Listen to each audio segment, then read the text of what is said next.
एका ठिकाणी सुद्धा प्रकार सुरू आहेत, यावर पालकमंत्री म्हणून तुम्ही कशा पद्धतीने? बघा, जिल्ह्याच्या पोलीस अधीक्षकांची याबद्दल मी स्वतः चर्चा केलेली आहे। आमच्या राज्यामध्ये हिंदुत्ववादी विचाराचं सरकार आहे।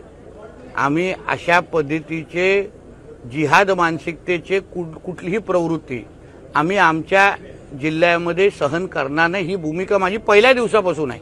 मी ते एक कडवट हिंदुत्ववादी आहे आणि म्हणून मी ज्या जिल्ह्याचा पालकमंत्री आहे तिथे अशा पद्धतीची जिहादाची वळवळ मी तर खपूनच येणार नाही।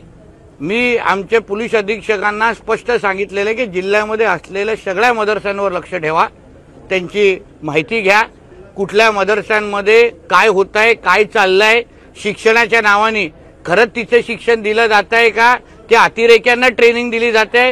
आता मदरशामध्ये अगर दोन दोन तलवारी सापडत असतील, काही कुठे बातमी होते की जिलेटिन पण तिथे होतं, या सगळ्याची सखोल चौकशी करून अशा पद्धतीचे ढाचे, मी त्याला ना मदरसा ते शिक्षण संस्था तर नाहीच आहे, पण अशा पद्धतीचे जिहाद पसरवणारे जे काही ढाचे आहेत ते माझ्या जिल्ह्यामध्ये मी सहन करणार नाही। त्यांना उद्ध्वस्त केले जातील हा विश्वास मी जिल्हावासियांना देतो। ते फक्त दोडामार्गमध्ये नाही, काही दुसरेही आयडेंटिफाय झालेले आहेत जे नजरेकडे आलेले आहेत। जेव्हा बुलडोजर त्या भागावर फिरतील तेव्हा तुम्हाला त्यावेळी कळतील की ह्या कुठल्या प्रवृत्ती आमच्या जिल्ह्यामध्ये आतापर्यंत काम करत होती आणि त्यांना आमच्या जिल्ह्याकडून नष्ट कसं करायचं हे आम्हाला चांगल्या पद्धतीने माहिती आहे।